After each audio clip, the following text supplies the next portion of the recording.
പുല്ലുമേട്ടിലെ medical team സജ്ജം. ഇതുവരെ ചികിത്സ തേടിയത് 3000 പേർ.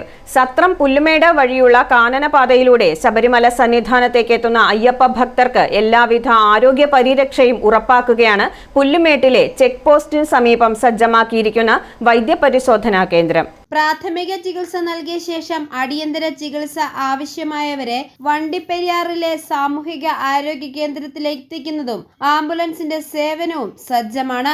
ഡോക്ടറും നഴ്സിംഗ് ഓഫീസറും ജൂനിയർ ഹെൽത്ത് ഇൻസ്പെക്ടറും നഴ്സിംഗ് അസിസ്റ്റന്റും ഡ്രൈവറും അടങ്ങുന്ന സംഘമാണ് മെഡിക്കൽ ടീമിലുള്ളത്. തീർത്ഥാടന കാലം 1 മാസം പിന്നിടുമ്പോൾ 3000 പേരാണ് ഇവിടെ ചികിത്സ തേടിയത്. പേശിവേദന, മുറിവുകൾ സംഭവിച്ചവർ, പനി, അട്ട കടിച്ചുണ്ടാകുന്ന മുറിവുകൾ, കണ്ണിന് പ്രയാസം, ശ്വാസമുട്ടൽ തുടങ്ങിയ വിവിധ രോഗാവസ്ഥകളുമായി രോഗികൾ എത്താറുണ്ടെന്ന് കേന്ദ്രത്തിലെ ഡോക്ടർ ദീപു കൃഷ്ണൻ പറഞ്ഞു. വണ്ടിപ്പെരിയാർ പ്രാഥമിക ആരോഗ്യ കേന്ദ്രത്തിൽ നിന്നാണ് പ്രവർത്തനങ്ങൾ ഏകോപിപ്പിക്കുന്നത്. 7 ദിവസം വീതമാണ് ഓരോ ടീമും ഡ്യൂട്ടി നിശ്ചയിച്ചിട്ടുള്ളത്. വിവിധ സർക്കാർ ആശുപത്രികളിൽ നിന്നുള്ള ഡോക്ടർമാരെ കേന്ദ്രത്തിൽ സേവനത്തിന് നിയോഗിക്കുന്നു. i4A news, Pala.